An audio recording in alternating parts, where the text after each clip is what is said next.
Hello, hello, hello. It's the holiday weekend, y'all. Whoop, whoop. Welcome to Two Queens and Crystal Things, the podcast where we are on some manifest your life, shift your mind, and raise the consciousness type of shit. Raise it. I am Mia. And I'm Christy. And you can consider girl. us. Hey, girl. Hey, girlfriend. Hey, girlfriend. And you can consider us your spiritual girlfriends for the next hour or so. So last week, what did we talk about? Manifestation. Was it last week? Yep. Don't scare me like that. No, I think last week. So last week we talked about raising your vibration. Bam. That's what it was. Her said that. Her did that. So we talked about raising your vibrations. We talked about what it means because a lot of people don't know what that means. We talked about what we do to raise our vibrations, things that make you feel good. You want to make sure. So when we talk about your vibrations, like everything in life is energy. You are energy. Mm-hmm. The couch in the room is energy. Everything is energy. And so when you are really wanting to attract great and positive, loving things into your life, you want to make sure that your vibration is always at an all-time high. And of course, with us being humans, it's difficult for us to do that, but we share what we do to keep our vibrations high. And just to be conscious of it. Right? And so that is what we did. Okay. So today we are, we're going to talk about parenting. Mm-hmm. We're being mommies because we're both mommies. Yep. Ooh, child, let me just start with this. This shit is hard. It's hard, especially when you feel like you kind of reparenting yourself. So we about to get into it, y'all. Yeah, we are. Parenting our children is way different than when we were growing up. And, oftentimes we do what we know and what we see. So, how do we be a parent in this new world? So, we're going to share our stories and talking about what has been going through. And also, as you are going through a spiritual journey and an awakening of yourself, the way that you parent and what you learn and who you are as a mom or a dad changes. And how do you communicate that to your kids? So let's talk about that. Exactly. So this was, when I was talking to Mia about it, I was like, I really want to talk about parenting. And I wasn't really sure how to discuss parenting. And I do understand, and I am being mindful that many of our listeners do not have children, but you might have children, or maybe you have an adoptive child, or maybe you are a parent to someone else, in another way. But I just felt that this was a really important topic to discuss because we are still evolving, learning, changing. But think about it. Honestly, it's just, how do you nurture a whole other being or beings and still nurture yourself? Right.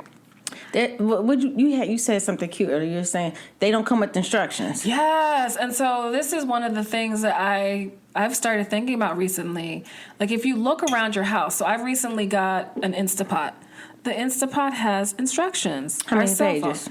Probably a dozen or more. Mm-hmm. We get our new cell phones. The new iPhone comes out or the new Galaxy comes out, and we have Thank you for not leaving out us Galaxy girls. I appreciate that. You are so welcome. I felt seen. I am an Android girl. Representation matters. Thank you. No, honestly, I have an iPhone, but I am an Android girl to the core.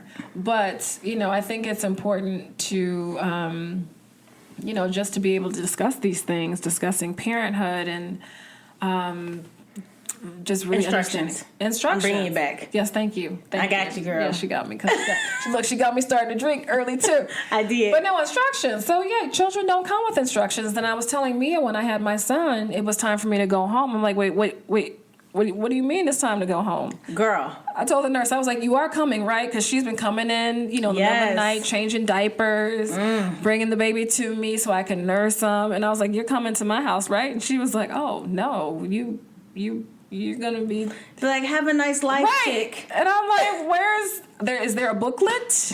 Does he come with a tag? Can I get a brochure? Right. The trifold that they have in every freaking doctor's office. Can I please get one of those? Like, what I supposed to do right now? But that's the thing with kids. Like, you have an entire life in your hands that you are taking care of, that you're nurturing, that you're growing and you're teaching.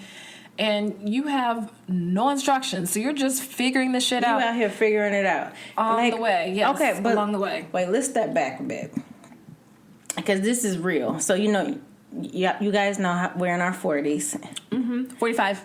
And fine. Yeah, 45 and fine. So, the one of the things that we know some women in our lives who are late 30s, early 40s who have fabulous ass lives. Yes. But for some reason, they're like, I feel like I don't have a child, and I feel like that needs to be a part of it. And there's something there's this pressure, especially as women, that we get, where like if you don't procreate, like that's what the woman's made for. Then you know what I mean. You have a woman. You could be any iteration of anything, but if you don't have a kid, there are people who judge you. And keeping it 100, a lot of the judgment comes from other women. This is true. Yeah. And I'm going to be honest. I think women who, I'm going to say it, I don't give a fuck. I got a kid, so I can say it. I think women who hate on women who don't have kids is one of the misery loves company shit. They just want the rest of y'all to be miserable. Okay, so also going back, and remember, we talk about the whole, like, hey, thank you for showing me myself. But honestly, like, if you're hating on someone who has a child, like, even if you are subconsciously... No, who doesn't have a child. Who doesn't have a child. Yes. So if you are someone who doesn't have a child, and you are, hating on someone who doesn't. So, like, if I'm a mom, and I'm looking at a woman, like, you don't even, like, but where's your kids? You don't have any kids. Oh, I see what we you're saying. hate on each other so much. You are absolutely right. The judgment more comes from other women, and there's women who are like moms. They look sideways at women who don't have shit. Like, are you freaking kidding me? Yeah, there was an article that was out that now women, especially I guess millennial women, are now focusing on their careers and less on their families. Like where in the old days. This is what happened. I've always wanted to have kids. I can't imagine my life without them. Are you serious? I've always wanted kids. That's interesting. Okay, always. Like keeping it 100. I think that I always knew that I would have children, but I was not that girl at 23, 24, 25. Literally. When I got pregnant with Jay, I was 33 years old. Yeah, I was 33 years old. And I was surprised. I thought I had time. I don't know what timeline I thought I was looking at. I was like, I'm on the pill. I take this bitch every day. Like, I was not, and my doctor was like, yeah, baby, you're no spring chicken. I was like, no, it can't be. This isn't right. I take the pill every day. So I still thought I had time. I don't know what. No time. What do they call our uteruses after 35? Geriatric. I don't know what I just thought I could. I didn't. It wasn't like I have to have one. I just always knew that I would, but I was not rushing. So I had my son at 25. I had a plan, honey, when I tell you, because I was dancing, and I remember my dance teacher, Miss Forsyth. Shout out to her. She told us, like, early on, like, if you have children early, you can continue to have a dance career. And so for me, I'm like... You're like, cheers. Say less. I got you, boo. You can get your body back. You can get it to bounce back, and you can continue to have a dance career. And I was like, okay, bet.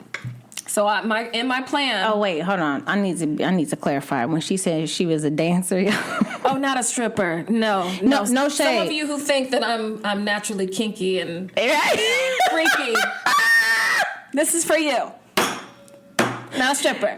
That was for somebody specific. Not a pro. So okay. No shade, but only reason I wanted to stop that is and be clear is just because I think it's dope that you because I've been there are artists how many people want to have a life doing their art and their passion. So that's why I'm like, no, I'm going to be clear. Like she's talking about like Ailey dancing.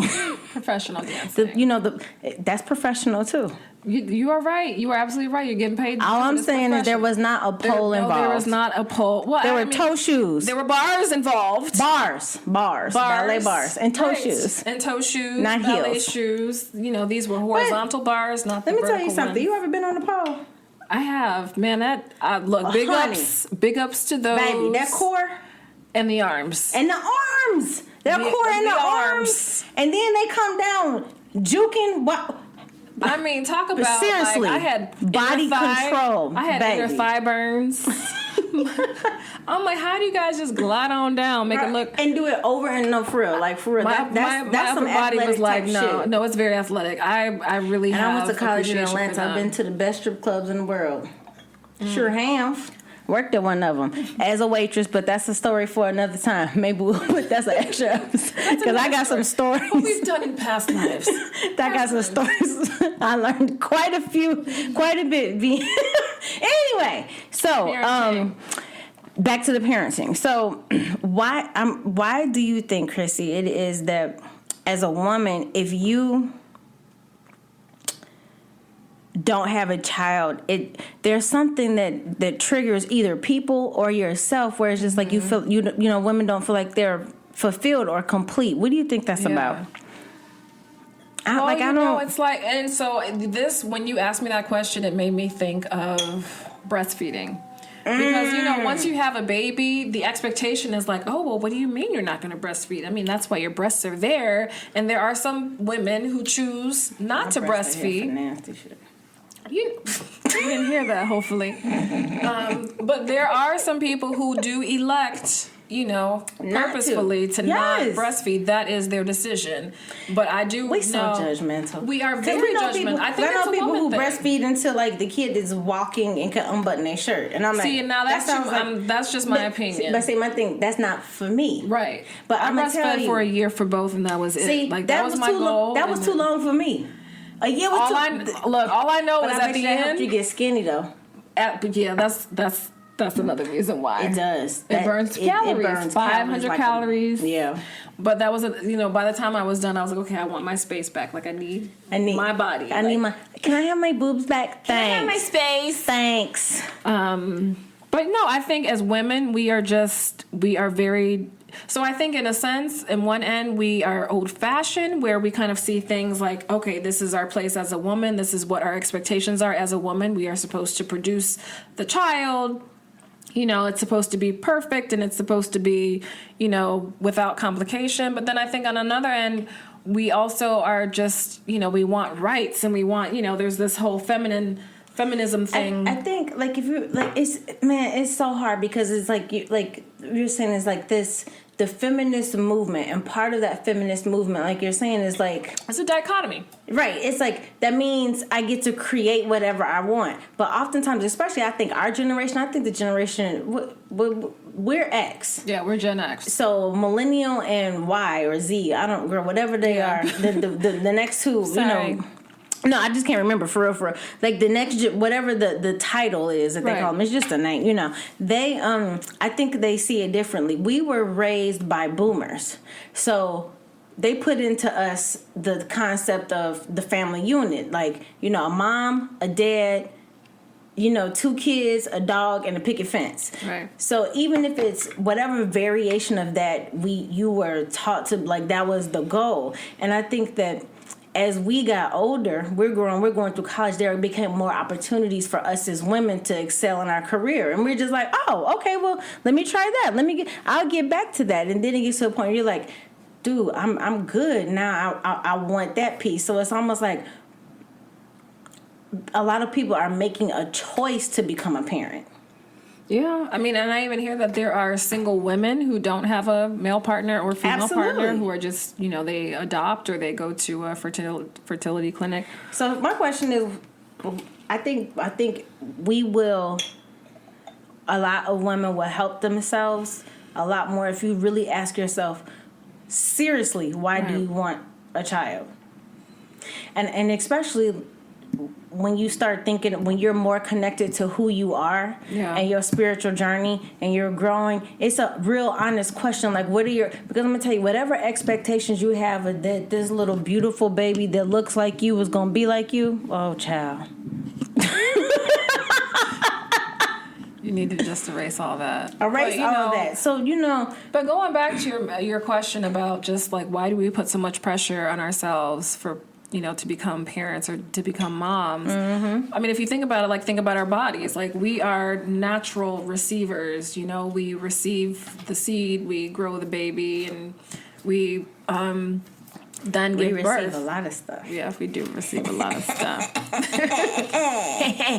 But as women, like our bodies are made to reproduce and to produce milk, and so if our bodies, it's almost like if we are unable to meet the expectations of what a woman's body is supposed to do, that's where we start to judge and start to second guess ourselves and start to and I think that's just natural. I mean, I think even men, if men have problems with fertility, I'm sure men do the same thing. I was about to say, honestly, I would imagine that it's probably more difficult for a man to find out that biologically he's not able to produce a child, because that's like you know what I mean? Like, it's literally put in them to reproduce, to multiply. Right. And it's like that thing don't even work. So that has to be a blow to manhood. Oh my goodness, of course. So I think on both ends, there is a lot of pressure because, we are created, our bodies are created and made to do something specifically. And if we're not able to do that, then it's just broken. That's the thing. I think we have forgot to put my phone on silent. Sorry, guys. I think that we have... we don't edit. So. Right, okay. We've played this track and put in our heads that our bodies are made to reproduce. Mm-hmm. Especially women. Like, this is what this area is for. This is what these boobs... So when you don't do that, you feel like you're not completing your mission. That's true. What we really are is creators. And so your baby, I'm air quoting, your baby might not necessarily be a child. Your baby might be a company where you are helping, where you're employing other people to be able to take care. Like, those are your family. You know what I mean? Like, whatever your baby is, just like pregnant with a purpose. It's not like we are creators. She asked if I was pregnant earlier. I'm like, girl, please, you are so funny. I was being silly. She was like, oh, she said, well, I have today. She said, I gotta warn you now. I was like, what? You pregnant? Pregnant with a purpose. Hey. Right. So the thing is to know is that we're creators. So I think that creating another person, another soul is literally the essence of creation. It's like, there's nothing else that we can create that you think about, like, look at it. It's tangible. It's like building, you know what I mean? So something you said, so I'm sorry to interrupt. No. Something you said, because, my daughter came to you for a reading. Yes. But you said something that I never really thought of, is how children will select their parents to birth themselves. Absolutely. Through. Absolutely. I consider us, I hope this doesn't sound too woo for y'all, but y'all catch on. I consider us channel, like y'all. the like spaceships. So when in their spiritual ethereal bodies, when they're deciding to come, because remember, we all decide. It's a choice. Yes. I truly and honestly believe that children choose their parents. So you are never not the right parent for that kid. Right. You know what I mean? Like, ever. No matter what you're going through. Even, like, when I think about my biological mother, like, she was the right parent for me. But as a kid, when I'm dealing with all the shit that, she's going through before my mom, my biological aunt adopted me, it's like, that's hell. This is freaking hell. But she was exactly what she needed to be for me in order for me to be who I am today. So we always have to remember that. But I do look at, like, we're the vessel. They chose us. Right. So I look at Jay. I actually... When the other day, me and Jay got into it, and I said, "Don't be mad at me. You chose me." I sure did. I remind her, like, "Hey, you chose this, baby. You chose me." I sound like a pimp. You chose me. But it's interesting that you say that, because I think oftentimes, especially as adults, we almost have this hierarchy over our children, like, oh, well, I'm here to teach you, blah, blah, blah. But a lot of times our children are also here to teach us lessons about ourselves. Let's get into that for a quick second. What happens when you have a child who is spiritually wiser, more mature than you are? That's you know what I mean? Like, I think that when we think of our children and when we look at it as that one way as a one-way, like an arrow just going straight to the children. Like we just pour, and we don't see that it's a cycle because it's just cycle. As we are feeding into them, they are feeding into us, and oftentimes they're feeding back to us our reflection of what we need to see about ourselves.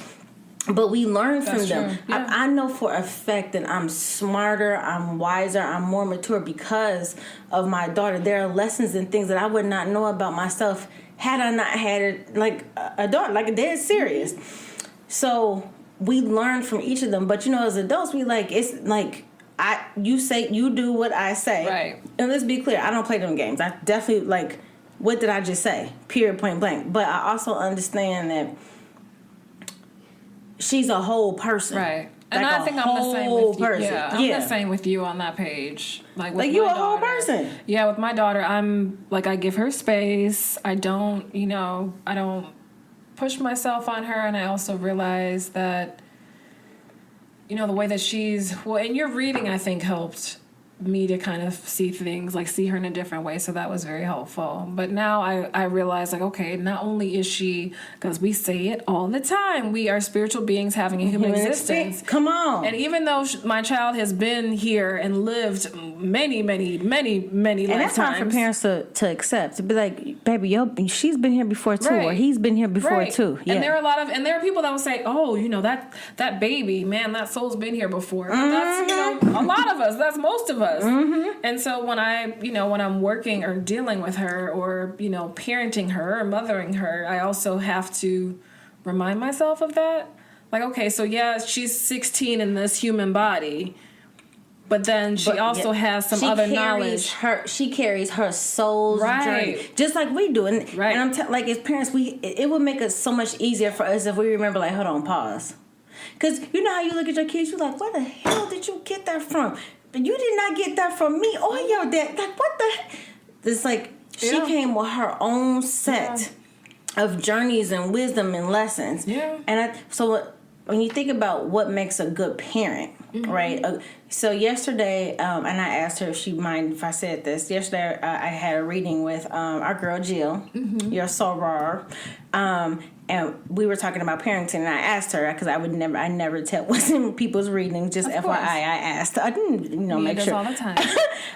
So I one of the messages that came in, I said, "Oh, this is for the group," and it was the best type of parent is not what you think is the best type of parent. The best type of parent is what that child needs. Right. So we were just talking about the concept that we go into a situation with no instructions, but understandably so. But we come with our experiences, and oftentimes when we become parents, our experiences are our parental experiences. And people are going to do one or two things: they're either going to emulate what they've seen, or they're going to go the complete opposite. Right. But also, as parents, we hide some of the shit that we go through. Of course, because we want to always appear to be strong, to be wise, to know I'm the pillar, I'm the strength. And you don't make mistakes. But I tell my daughter all the time, I am a mom, but I still make mistakes all the time, every day. I make stupid mistakes all the time. No, for real. No, for real. And I think so. Here's the thing that parent that kid. Don't parent yourself. Right. So sometimes, and I'm speaking from experience. I found myself. I literally see y'all gonna start journaling. I have it written down that I had this epiphany one day. I said, "Wait a minute, hold on. I think I'm parenting Jay like I wanted to be parented, as opposed to parenting her how she needs to be parented." Yep. And it took and it fucked me up for a minute, because as parents you're like, I'm making the right decisions, and I really truly in my heart of heart believe, and I had to stop. So it just hit me like blink.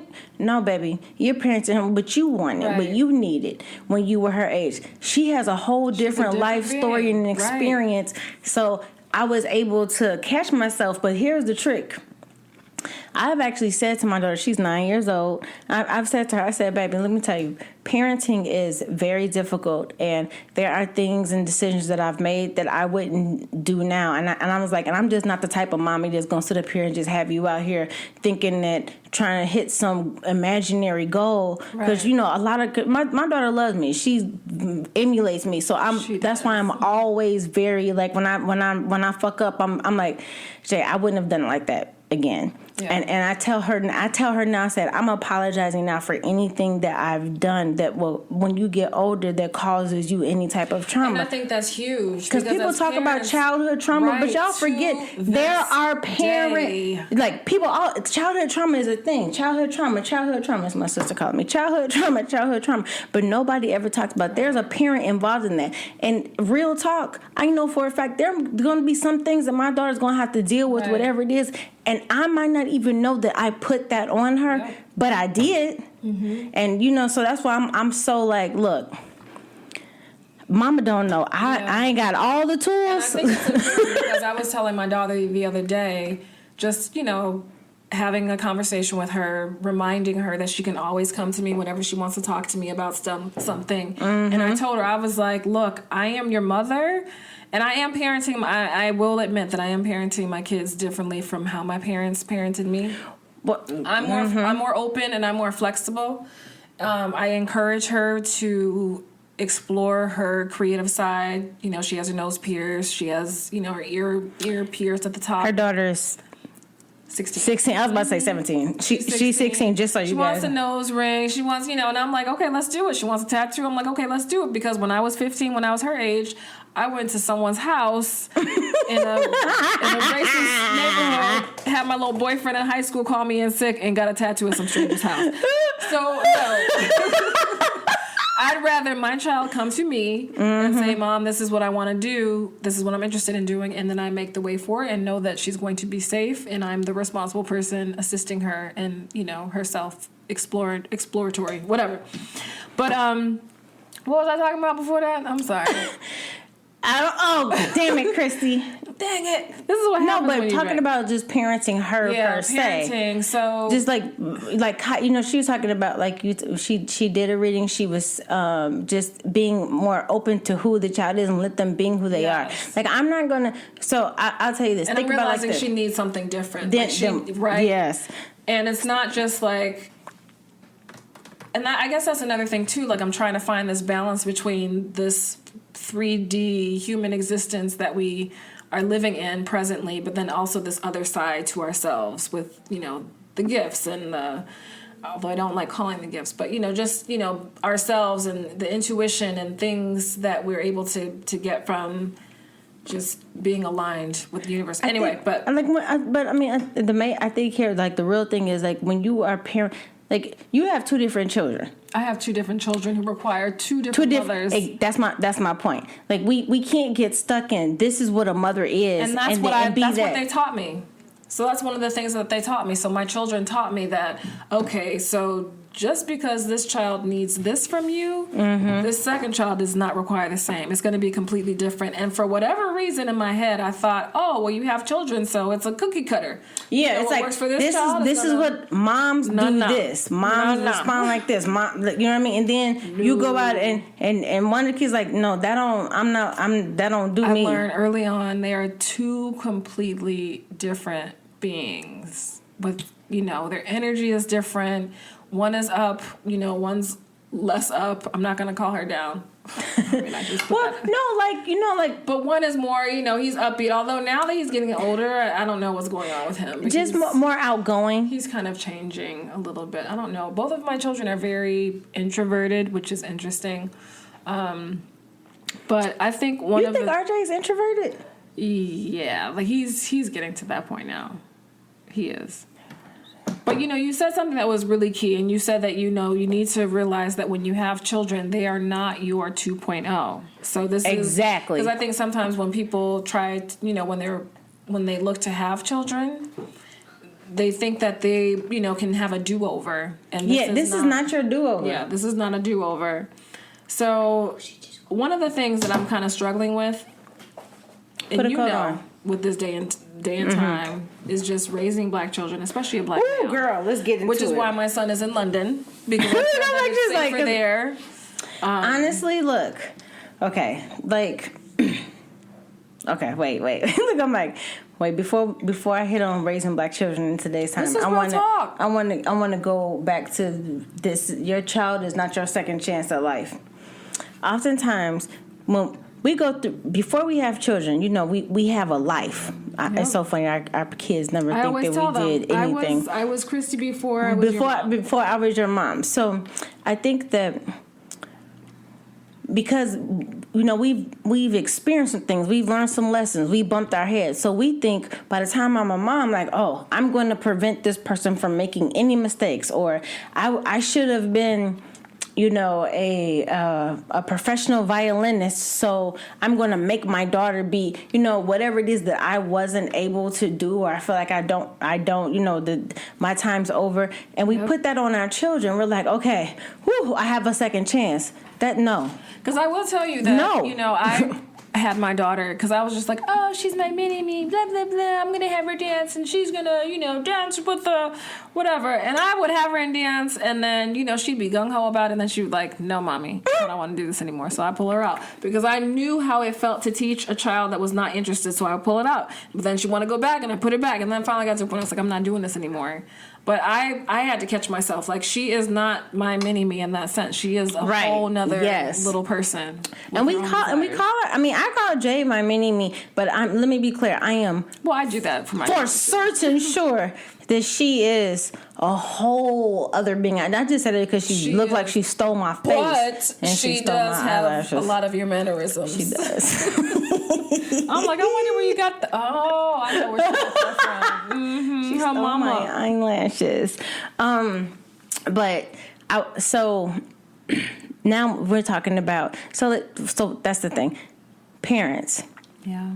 It's not a lot, and I know it literally because we're like, it is my job to raise and rear this person, and and make sure I protect them and cover them. And we think that because the experiences that you've had, this is the best way to go. I realize Jay will never experience the things that I experienced because I'm her mama. Right. You know what I mean? Like, so, like, I would get upset with her because, like, she was not aware of her surroundings. Mm-hmm. That would irritate the shit out of me. Like, dude, like, how do you not know? And that's one of the things that I'm working on. You know what I mean? Kids, yeah. But she doesn't have to be, because, when I slowed my ass down and I thought about it, it's an ultimate compliment for your children to feel like they don't have to be aware of their surroundings when they're with you. They like, she got me. Right. When I was growing up, when I was her age, you know what I mean? So when I was her age, I didn't have that. My mama was a crackhead out there. Like, it was me out there. So it was always, I could tell you, when I tell you, I could tell you the every crack in the concrete on my block. I could tell you where everybody were that day, what time, because I always had to be aware of my surroundings, make sure nobody was coming to get me. Like, it's a very what do you call that, paranoid mindset. So me expecting Jade to be walking around making sure she don't have that experience. She don't even understand. Like, girl, what you talking about? I'm out here free and happy. I'm walking down the street with my head right. I'm a Hollywood star. Right, girl. She's like, I'm walking down the street with my head turned all the way backwards. Just know that if there's something in my way, it's gonna move. But it's a compliment to us as parents. That means we gave them the space, and we don't even think about that. So y'all just know. So when they do silly stuff, because a lot of us, especially, we like, our kids don't have no gangster in them. Thank God. They don't have to, because we've done everything that we can to make sure that they feel safe. Now we need to allow them to be them in that space. Yeah. And so with me allowing them to be them in that space also means that, and this has been the hardest thing for me in parenting, and I've been talking to my mother a lot about that, or about this, is stepping back and allowing them to learn their lessons through life, and not me telling them. Like, my son is now 19. I can't believe I have a 19-year-old. But my son is now 19. Ooh. And before, I would always tell him, okay, so this is what you're going to expect. So you're going to walk 2 blocks, and then after you go 2 blocks, then you're going to make a right. But now I'm at a point where it's like, okay, well, you got to get from point A to point B. See you. Did you get to point B safely? Okay, cool. And sometimes I don't even check to see if you got to point B safely. But it's just like my parenting has changed, and I think that's been a challenge. And a lot of parents don't talk about that. Well, I would, but think about it. Why has your parenting changed though? Because you've changed. That's true. So I was talking to one of my girlfriends, Toya Smith. Hey girl. And she is in the middle of her, spiritual journey and going through. A lot of people are going through it right now. Of course, I don't put nobody's business on, but I'm making sure, like, hey, do you mind if I mention that? But I asked her because we were talking today. I said, wait a minute, hold on. How has your parenting changed? She has a 5-year-old daughter, and she's divorced now, and she's just like. Since becoming more aware of who she is as a mother, it makes her more patient because she's realizing that, because she's understanding Sine has her own life, and it's my job to help her, get her to put the basics in and kind of help her out. But she said it's helped me be more patient and accepting of who she was. And we were laughing because she said her daughter is a Leo sun and a Leo moon. And a Capricorn rising. And I was like, oh, God bless your soul. Because you're dealing with a know-it-all. And there's going to be make sure that you know. Yeah, make sure you know. And so, but because she's in the middle of understanding herself more, and I love her, she said, I'm a lineage breaker. So because she's going through that journey, the way, as she's progressing through her journey, the way she looks at what do I pour into my child changes. Yeah. And so, like you said, the way I'm parenting is so different now because you're a different person. Yeah.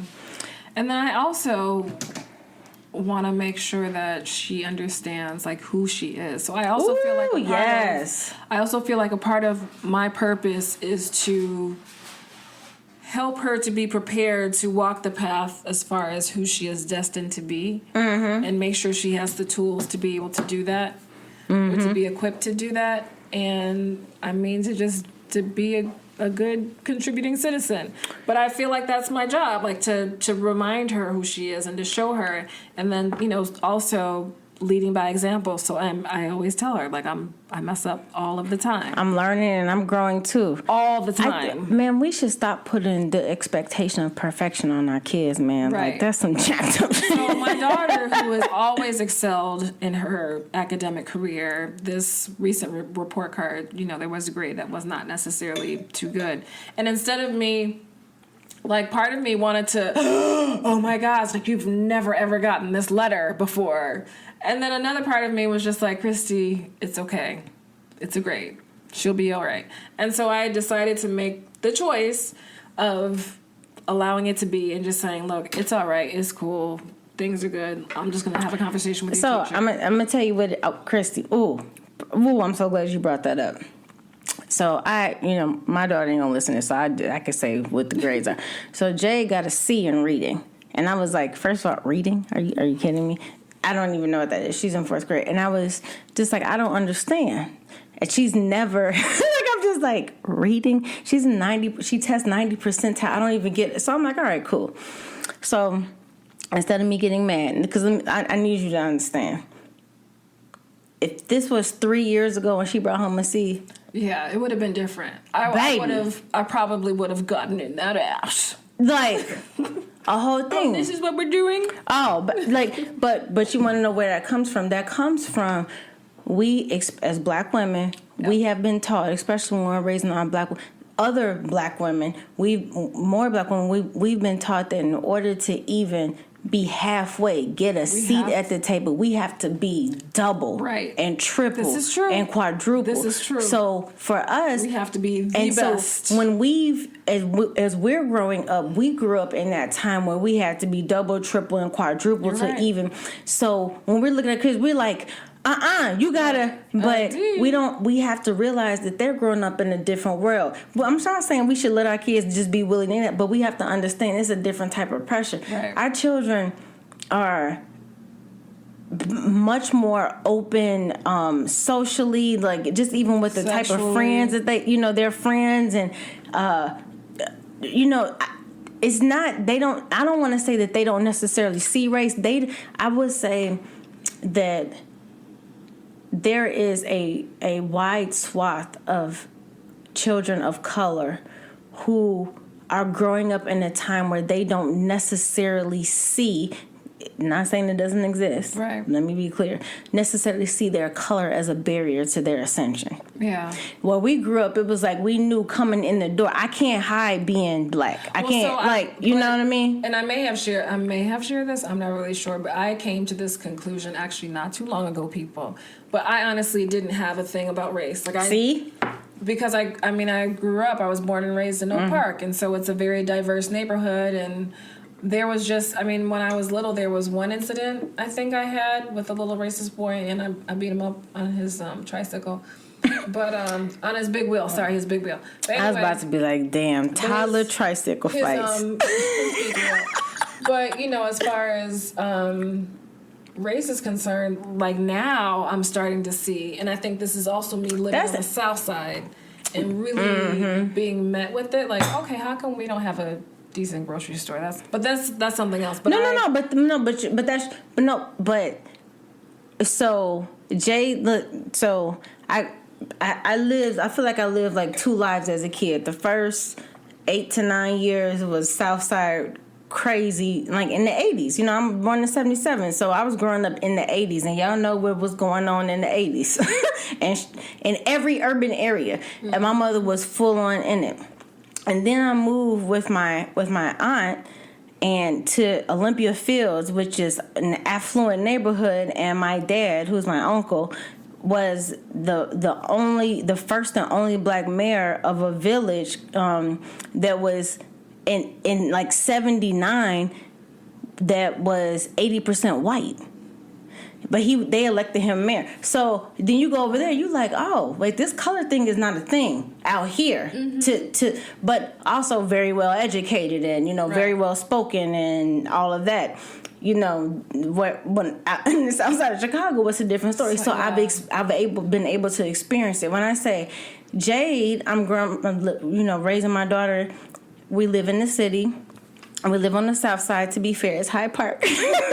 But it is the South Side. But she does not see that or even fathom or think that because I'm black, I'm a black girl, that there are things that I can't do. Like, think about it. Us growing up at a time, think about when we were kids, we grew up at a time where Kamala Harris we had a vice president. Girl, Carol Moseley, we just had one black woman senator, Carol Moseley Brown, who also grew up in Hyde Park. What up, Hyde Park? Anyway, who lived in Hyde Park. But you know what I mean? Like, our daughters are growing up at a time where there is no, you know what I'm saying? And then because of the way that we grew up and being a black girl and wanting to be something different, I poured black girl magic into this. Like, baby, you don't understand. You are magical. Like, her daughter Jay thinks she farts unicorn sprinkles. But she does. Which is so funny. I mean, you meet this child and you're like, oh, okay. She is nothing but like sunshine and glitter. Like she's but because all of that. But that was me being a reactive parent. Right. So me being like reactive to me, not necessarily her. So I'm sure at some point I'm gonna have to temper her. Be like, hold on, little girl, sit your butt down. But because I grew up, being the it's so funny. I was considered dark skinned because everybody in my family is lighter. It's a couple of like brownies, but not really. Now growing up, I'm like, this is hilarious. But my daughter is chocolate. She's a chocolate bunny, like for real, and I always I wanted to make sure she never had that. Right. That thought that her skin color was not beautiful, and so I poured it in. I'm like, baby, you got stuff these babies pay big money for. Like you just got big money, and you stole stuff from me that I can't have.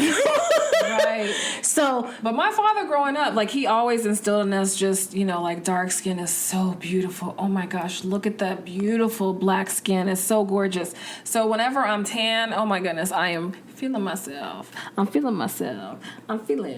But when I'm not tan, which is, my tan's starting to fade, I'm just I need to find some sun. Girl, by February, I don't even know what ethnicity I am. son. But that brings up raising black children during this time. Yes. So, and Christy, you have a son. I have. So I've only birthed one child. That's my daughter. But with Jay's father, when we were married, I had two stepsons who are still my sons. I'm only saying stepsons for the reference of this, who are my sons. And a 23-year-old, he graduated from college. I put a kid through college, yo. That's kind of wild. But anyway, specifically with black, we are in Chicago. Everybody knows what comes with that. Raising black boys. It's scary. In Chicago. It's scary. And then black girls, and it's just I would tell you, I never in a million years. Right. Like when, unfortunately for women of color, and even my Latina sisters here in Chicago, I can only speak in Chicago in terms of like when you think about raising children, like just everything that's going on in Chicago here. But you have to, the level of stress and what you have to think about and rethink in the conversations you have to have with your kids, especially your sons. If you get pulled over in a car, this is what you do. We had to have a conversation with Jalil. Like, if you're driving either one of our cars, you're a little kid. They looking like, nope, you're going to get pulled over. Why are you driving this nice car? What you doing? I had to explain that to my white colleagues at work. Like, this was during a time, this was a couple months back when there were just a lot of young black men being murdered, and I actually had a conversation with them about why it's stressful to be a black woman and still be expected to show up, still be expected to produce, still be expected to, do whatever magic that we do and not feel some kind of way, like not come to work and bring this heaviness with you. And I had to tell them, I'm like, look, baby, the conversations that I have with my children at night is completely different than the conversations you have with your children at night. What? Let me tell you something. The conversations, literally, oh my God, Christy, like this will make me tear, because it's literally like you're trying to teach your child, especially black men, especially black. Come home. Your goal is to get home. Let me handle it from there. Get home. Alive. You know what I mean? Without being, you know what I mean? So, and as a, when you're raising men, especially you're raising men, and you're telling them, like, just whatever they say, don't let it arouse you, don't let it get to you, you know what I mean? And it's like, and so and you know that you're challenging their manhood, but you also understand, like, let me tell you what's important. Like, that is so difficult. And I know my white girlfriends aren't having these conversations they don't have to have these conversations. It's like, you get his badge number and tell him to shut the fuck up. They can do shit like that. We can't have our children out here. It's just, and that's hard too. And that's very difficult to take in. And let me just say this, as black women, like you said, we expect to do a lot. Janelle Monáe has this song, that I love, and one of the lyrics, she said, it's hard when you the venom and the antidote. And I'm like, when she, like, that hits me so hard. It's like, for black women, it's like in one part, we the problem. We the black women, we the venom of everything. But when you need some shit fixed and it's done and make it better and make it beautiful and build a castle out of air dust particles, you need someone who's gonna be strong and resilient. And be strong and help me and help this person and help yourself and all of that. Then we the antidote. Yeah. You're right. And sometimes and really, Henrietta Lacks. Yeah. The end, like the way how difficult it is when you're raising little girls. If you have not seen Henrietta Lacks, that movie, go see it. It is. Come on. It's deep. It's deep. No, like it's. But I would say this.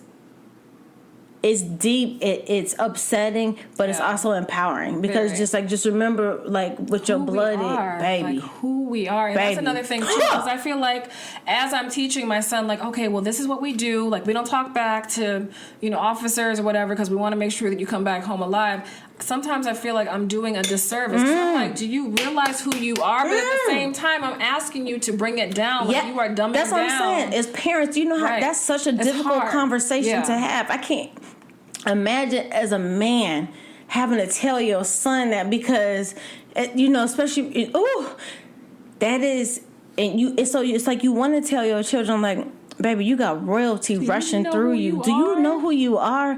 But you also don't know the enemy as well as I do. Right. You don't know what's coming for you as well as I do. So, like, that's our job. We protect our children. We want to make sure that they're okay. But at some point, we have to detach from that.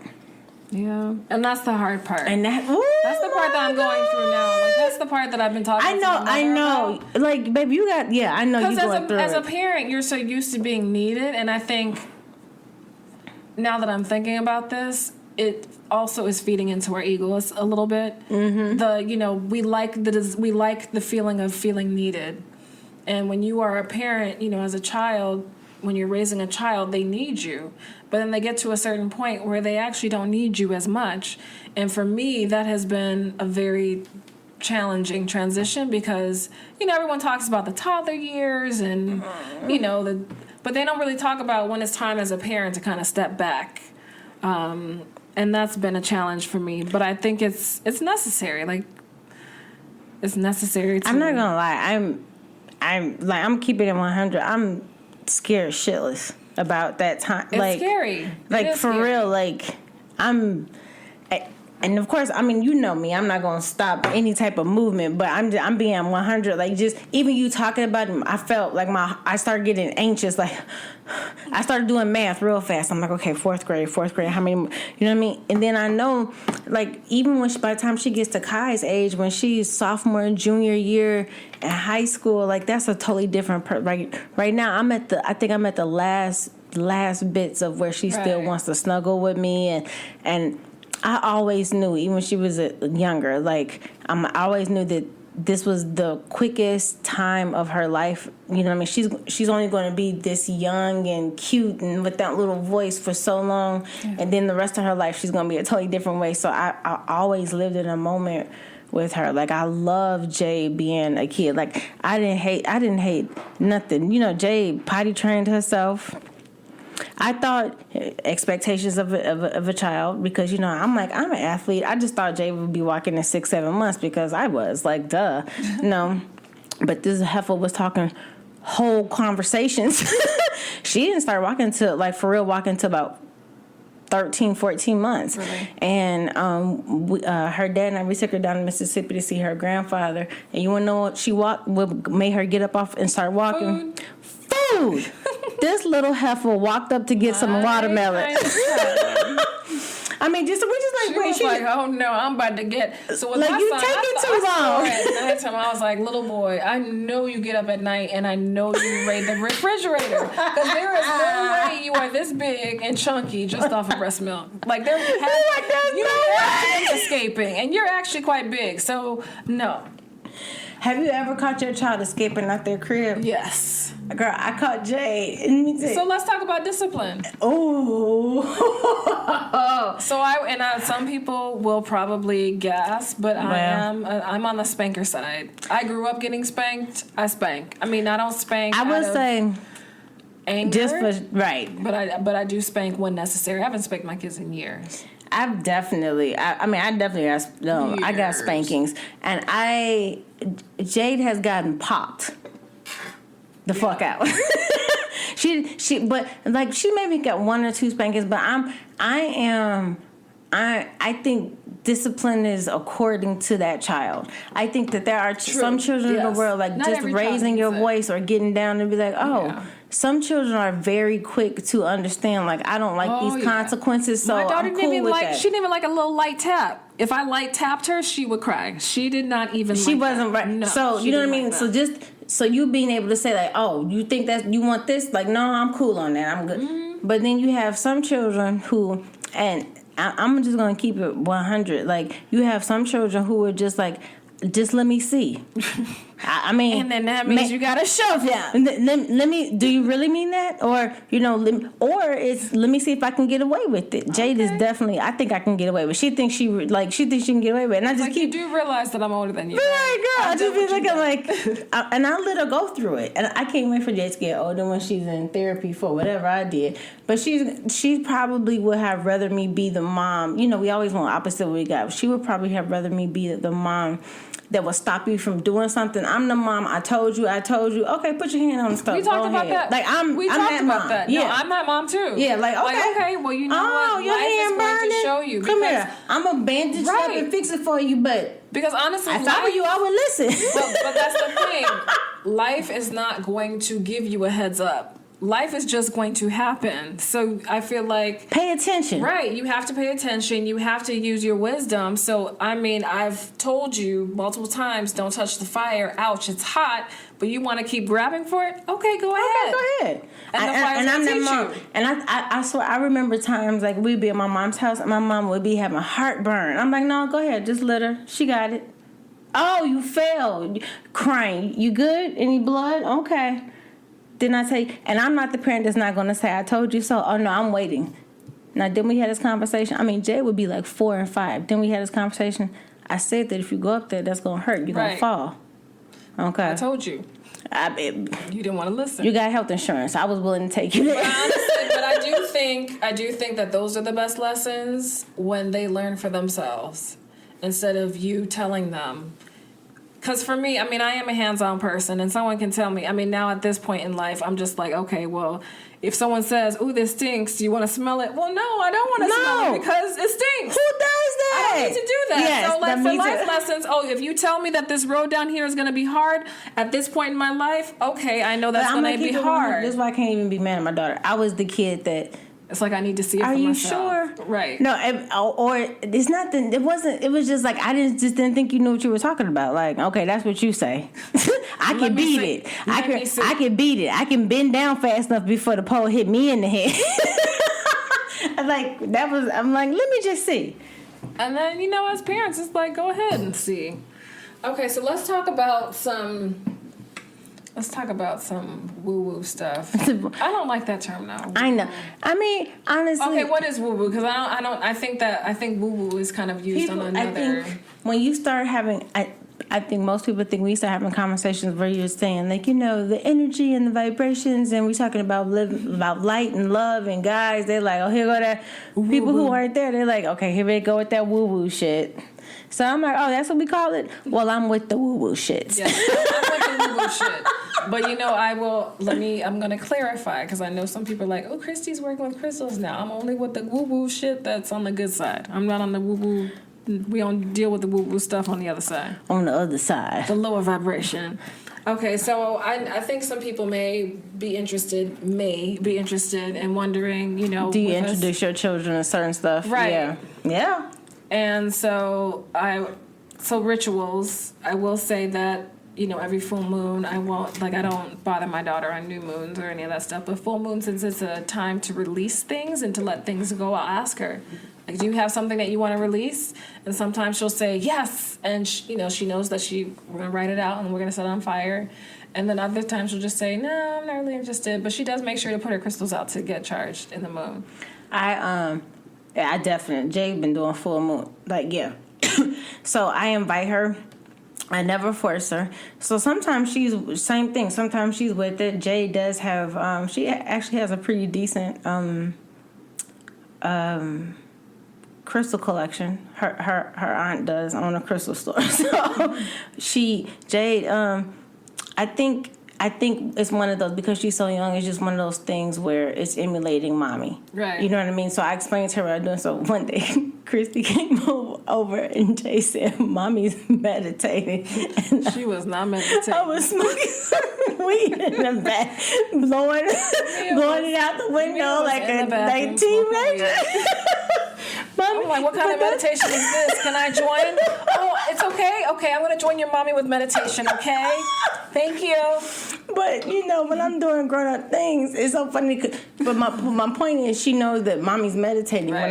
That means let her be. Right. And so I invite her, to, and they've actually introduced meditation. They call it like calm classroom or some shit like that. Where they get the kids to sit your ass down. Okay, we're gonna have calm your ass down. I mean, it's calm class. I'm sorry, it's calm class.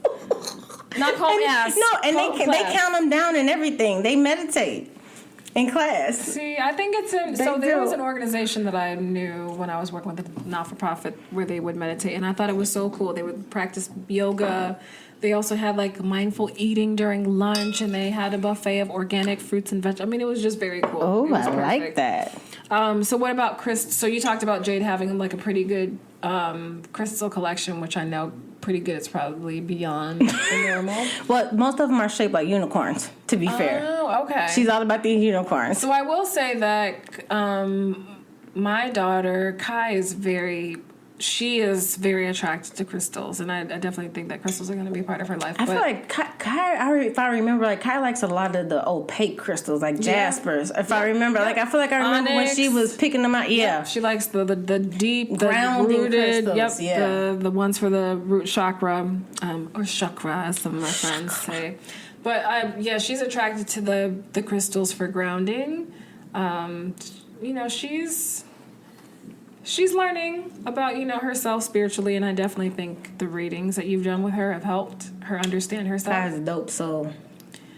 For real. She just, Kai's a dope soul. She needs to get to the point where she believes it. But I try to remind her all the time, like, this is our 3D world, this is our world, but there is so much beyond. Do so much more than this. The veil, right. And for kids, I think that's kind of hard to teach them to see beyond what they see.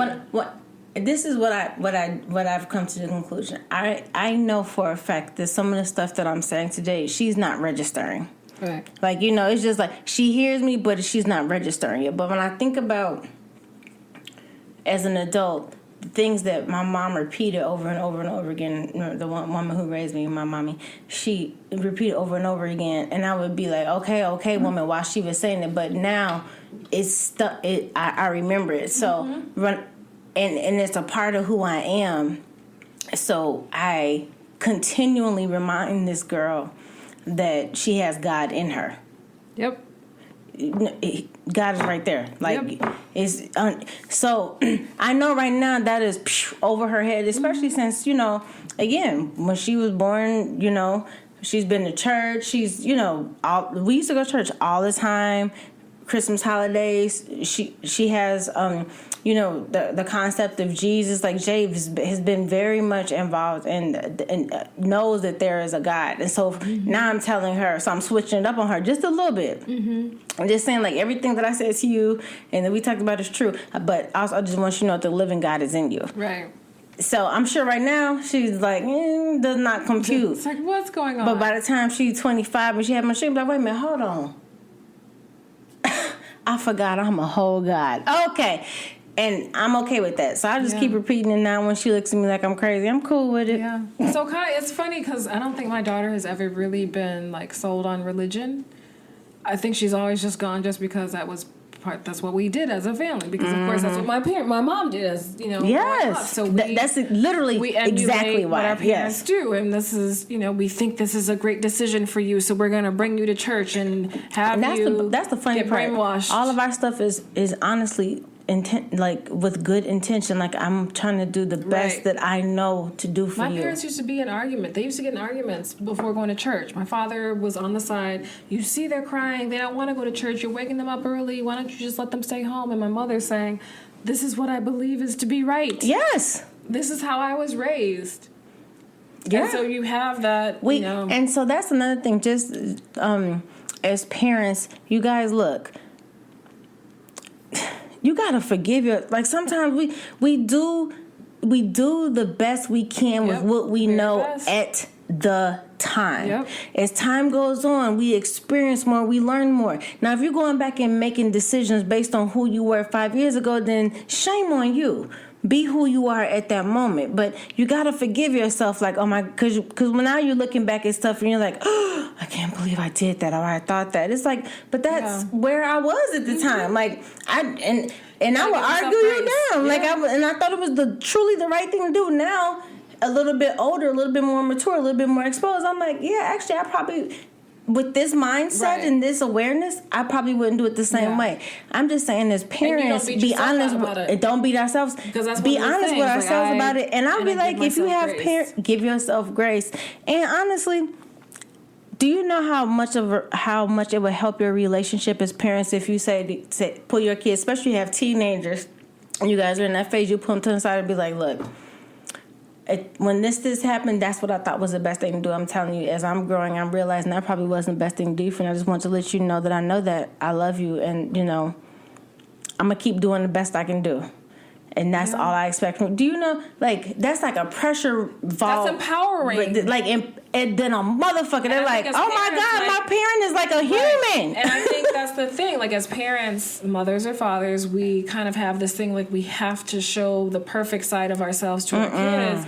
But I think it's really important, especially being in this realm of spirituality and learning things about myself and learning things about the world. I think it's important to show the vulnerable side and to remind them we are human, we make mistakes, it is okay. You know, as a parent, that's how we learn. That's how and like, I'm here to teach you not to fuck up the way that I fucked up. And being able to just come out and say I messed up or this happened. What we're teaching our children without saying I'm teaching you this is self-accountability. Yep. And a lot self-accountability is to how many people do you guys know they literally cannot see themselves? I don't want my baby to not be able to. I know it's going to be a time where she can't, but I don't want that to be who she is. Like, I need you to be able to see yourself.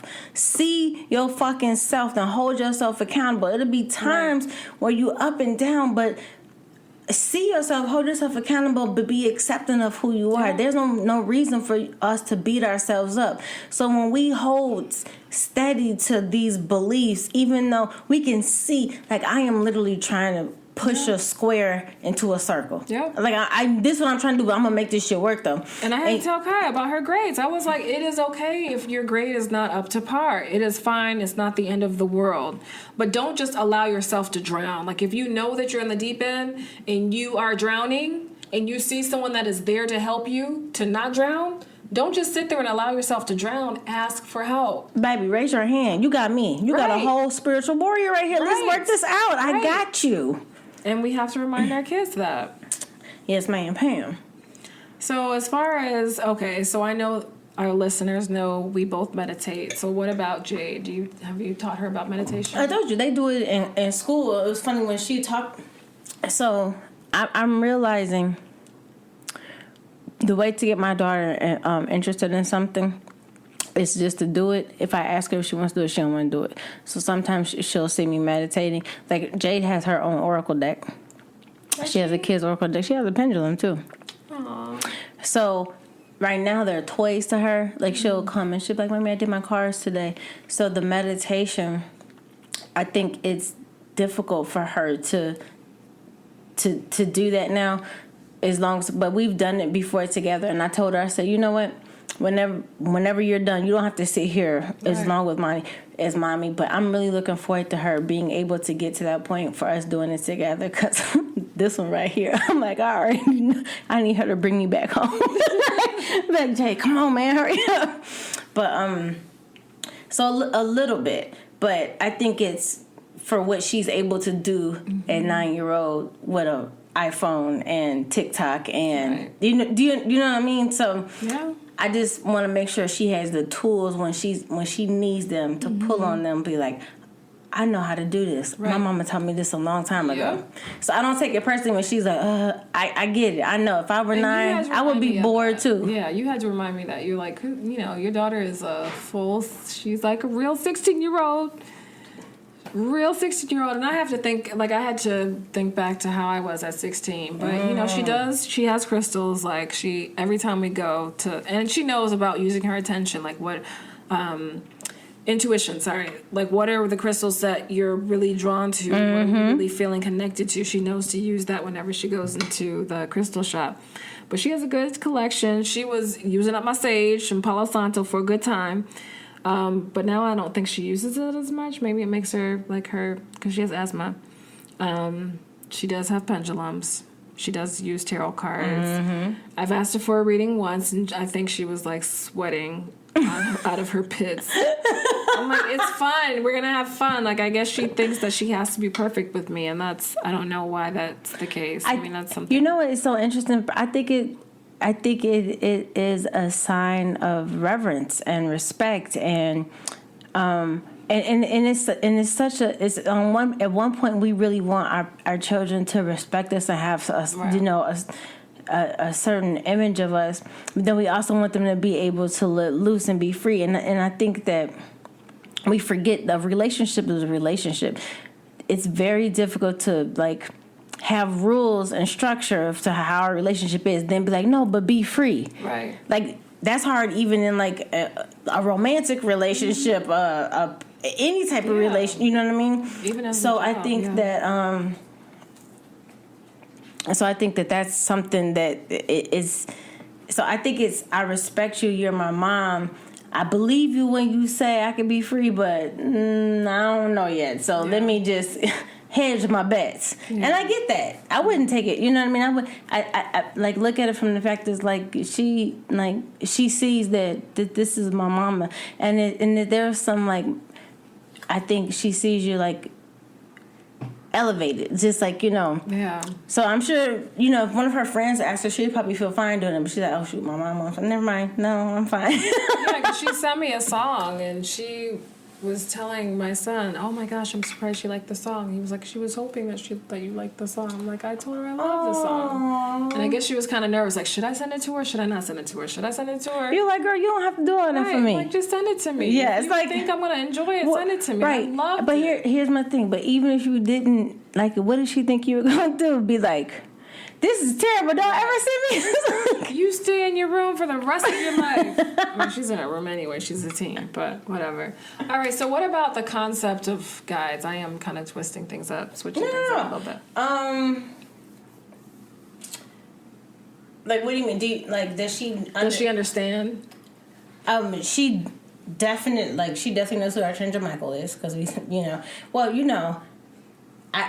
what I have in my Christy knows what I have in my house. Like she knows Buddha, she knows Jesus, she knows Kuan Yin, she knows Isis. Because what was in my home and what she sees, so she's very aware. I don't know if she necessarily is able to tap into the energy of who they are and how she can use them. But when she gets to that point, when she grows up, it's just going to be like, I remember my mama talking about that. So, but she loves angels. Jade is all about angels and fairies. Like she's, and I tell her about the times when she was a baby. Like I remember, like when I would tell her, about her angels being around her and how she would act when babies see angels. angels. Oh my goodness, yes. And I'm telling her teach them to not see it. Like, oh, your imaginary friend. Oh, no, do that. Even back then, I wasn't even close to where I was just in terms of accepting the spirituality of the life that we live. I wasn't even close to her, but I knew then that her angels were with her. I was like, oh, this child is talking to whole angels. And so I'm so glad that I had just enough awareness to pay attention and not try to kill it in her. I remember thinking to myself, I wonder how long I can help her keep it remembering. So she's I love that. So I remind her sometimes she's having a bad day.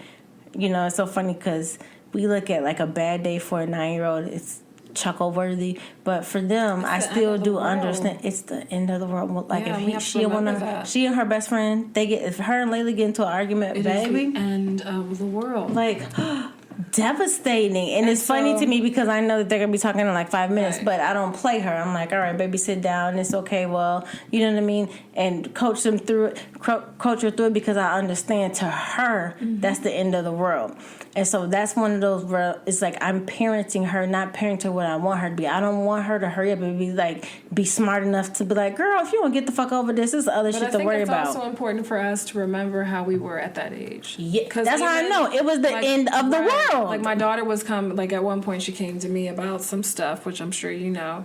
And I had to put myself back in that situation. Like, ooh, I remember those days, where if this boy, you really liked him, but then he started liking someone else or didn't stop talking to you. Like, that was just the end of the world. Then it's like, what did I do? What did I say? Right. Girl, no, man. I had to remind myself of that. And so that's where I was just like, okay, let me not make it so. So does Kai, where is she with her awareness and understanding of guides? She's aware.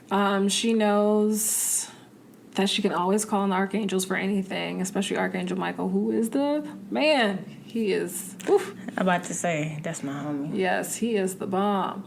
Sure, okay. But, as far as her guys, she does know. And again, I think you giving her that reading helped a lot. But she does know that she has a lot of, ancestors kind of waiting for her to open up. And she does know that she has her guardian angels. And she knows that she understands the concept of symbols, because there were times that we've been talking about something. And I can't remember what it was, but we were driving on Lakeshore Drive, actually not too far from your window. And, I was saying something, and she was just like, well, I don't know. And I said, well, Kai, you're always going to get symbols. And then in front of us, it was just like it was so obvious. I think it was her name, like her last name, but it was spelled out the way that it's supposed to be spelled out, because right. most people don't spell it the right way. Right. But it was a surefire sign, and we both looked at it, and I'm like, oh my gosh, see, Kai, your guides are giving you a message. And she almost teared up. Like, I thought that she just like felt it at that moment, like, okay, I'm not going crazy. Do you think, looking back, do you think there's a time where it's too early to enter? Like, do you think so say you're going through the journey, right? Say you where you are now, and Kai's young, like, you're raising her from the beginning.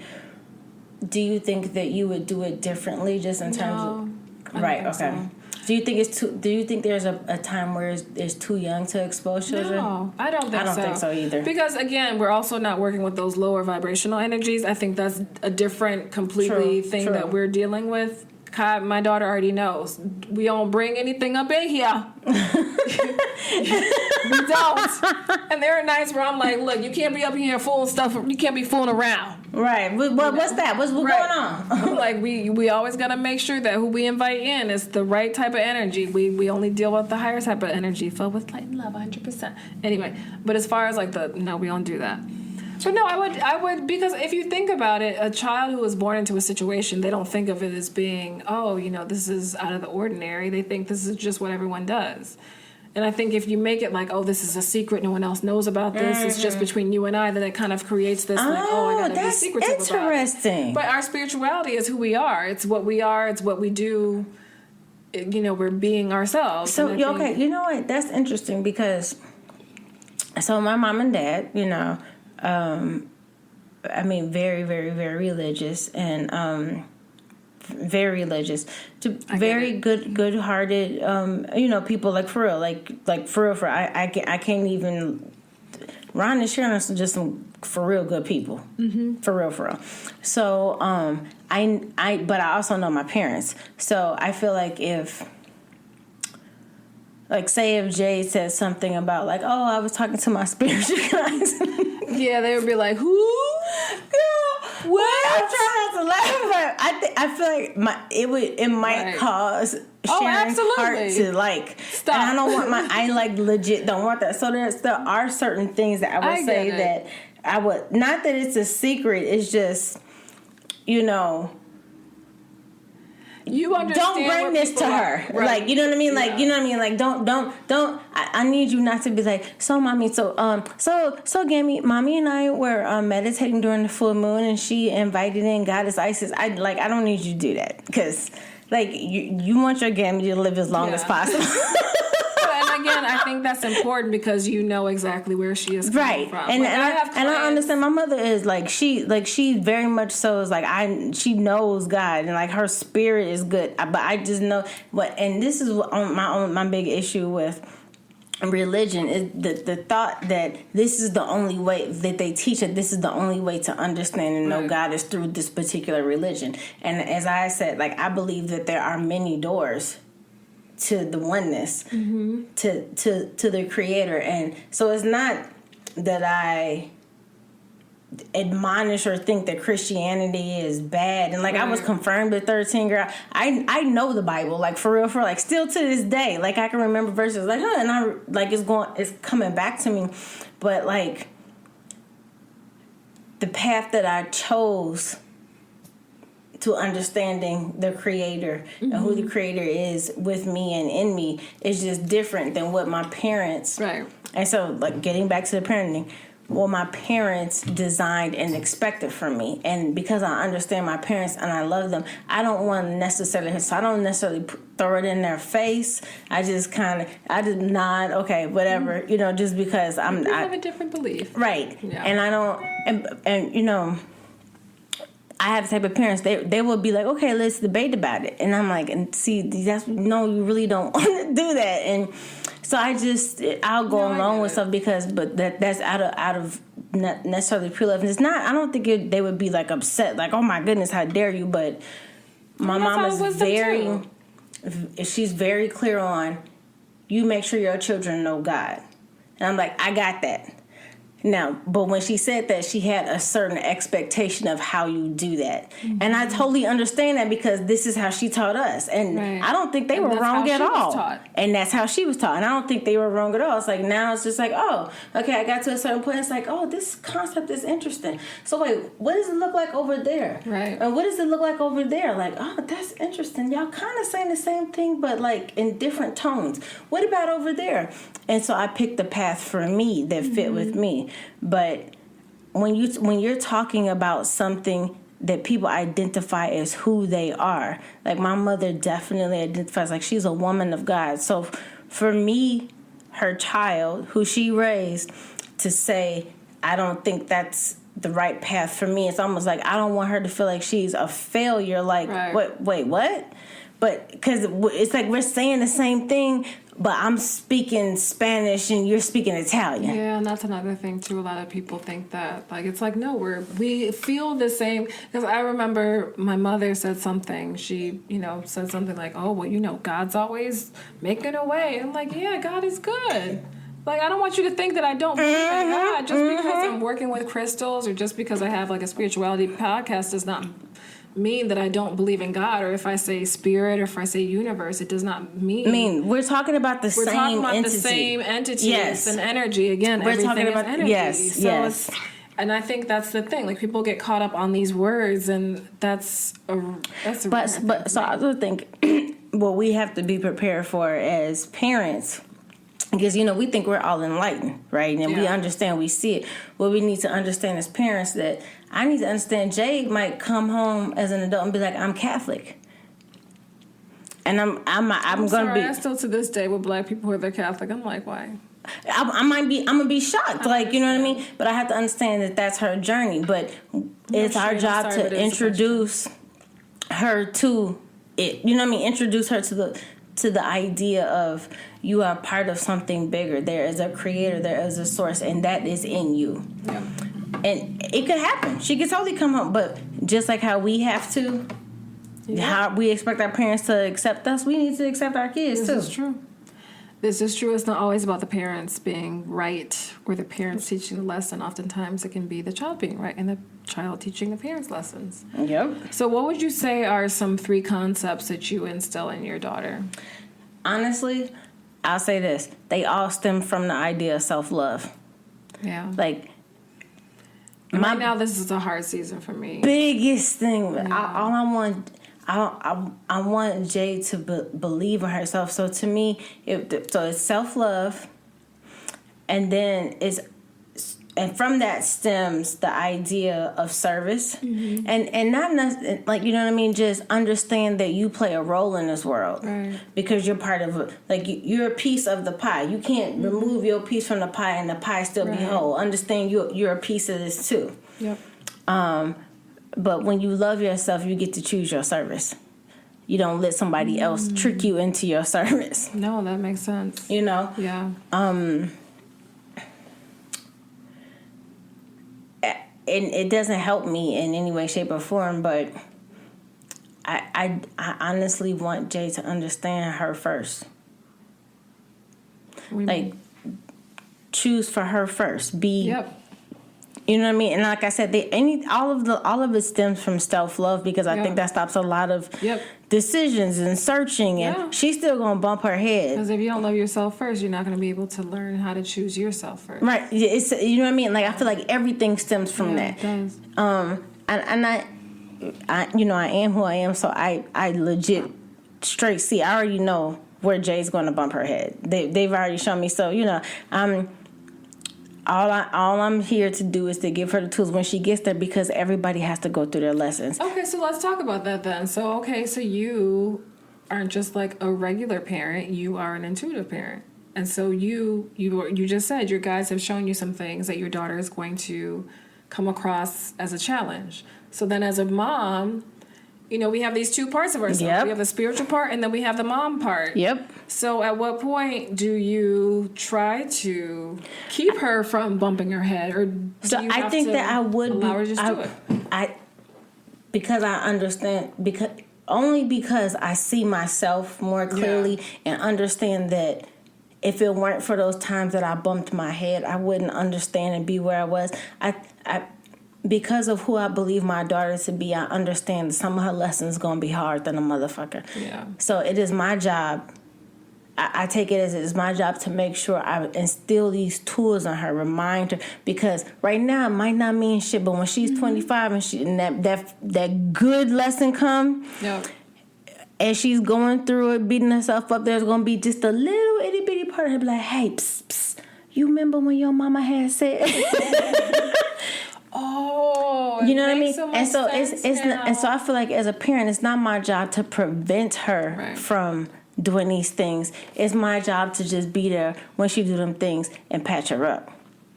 And make sure I pour love into the scars. But I really don't think it's my job to prevent her. It's like I can pour in so much knowledge and wisdom, and I there's nothing I won't share with her from what I've learned. I don't have no problem with that. But I understand I had to detach myself from the outcome just a little bit, so my heart won't just explode anytime she does something opposite of what I told her, because I understand. She's a person, and she still has to learn her lesson. She doesn't get to come in and be like, my mama is 43 years old. She's grown. I get to have all of her experience and her wisdom at 9. She don't get to do that. Yeah, she doesn't. And I do think, like, as a parent, sometimes, so we can't prevent our kids from getting hurt or from going through what they're going to go through, but I do feel as parents we can equip them with the tools. And like, just you're about to go up this mountain, let me give you the tools to get there. I'm going to make sure that you have the little sticks or something to get from, point A to point B. And more importantly, I'm here. Right. When you fall down, that misstep is a little icy. And I just need you to know that I got you. Yeah. But just know that I'm not going to jump in front of the bear when you know, hey, this path has a lot of bears on it. You sure you want to do that? I'm going to tell you that. I'm going to give you Bears Go spray, and then if you choose to go, that's on you. Yep. And sometimes you have but to when make you get clawed up, I got you. choose. I'm gonna bandage you up. I'm gonna take you, make sure you get everything you need. But we're gonna have a conversation, and I'm okay with that. Yeah. So I'd say 3 concepts I try to instill in my kids: is service to others, because I think that's important. Yes. I mean, the fact that we are able-bodied and we're people, like, we don't understand that what we have is a blessing. Who we are as people is a blessing. What we have is a blessing, and there's going to always be someone that is less than or has less than, and I feel like it is our duty, like it should be our civic duty to give back to others who are in need. So service to others is huge for me, which is why I'm a part of a sorority. Also learning of self, like with my daughter, I think she is starting to understand who she is. Look, let me just say this on the record. Just because you are AKA don't mean you the vice president too. All you motherfucking AKAs think y'all in the White House. Not me. No, I'm joking. You see nothing pink and green on my page. I'm here for it. I'm here for the shits.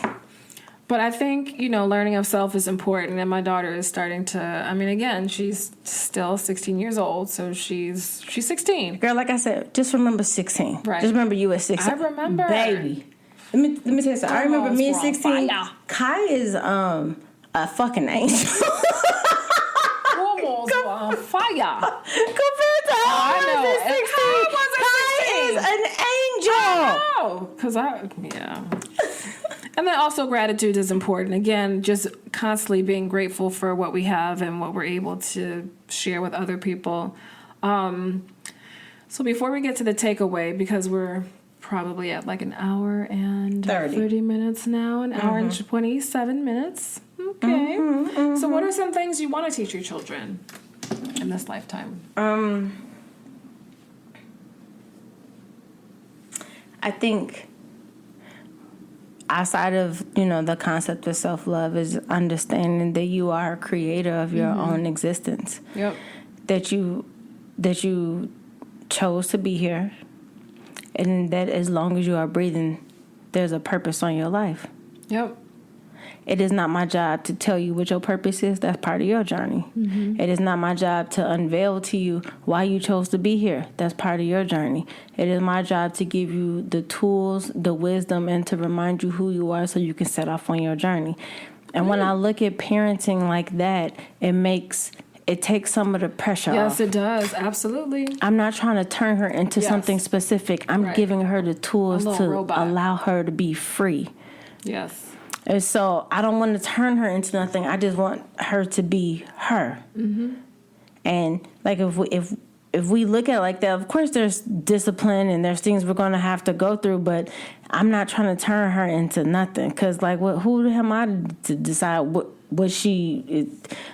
That girl chose to be here. She chose me. And when I look at it like that, and even when I'm upset with this girl, it brings me back to she chose me. Mm-hmm. For a reason. So when I feel like I don't know what to do, or like where are the instructions for this part, like, oh shit, this is some new, I don't know how to do this, am I doing this right? Not, I think about like, oh my God, I can't imagine what she's gonna be saying to her therapist later. You know what I mean? Like I really do concerned about this. When I start to get that guilt and shame, I bring myself back with she chose me. This little girl chose me for a reason. So that means that I have everything I need to be the perfect mother for her because she chose me. Mm-hmm. And that helps to bring me back because I start getting like, you want to be a good parent. Like, I want to be a good mommy. I'm like, oh my goodness, am I doing it right? Oh, shoot, damn, my friend did this. That's a good idea. I didn't think of that. No, like, come back. We do that as parents. Like, yes. My child goes to X, Y, and Z school. Yeah. This grade. Girl, this CPS school bullshit. It is. Baby, you would think these motherfuckers are Ivy League. Oh my God.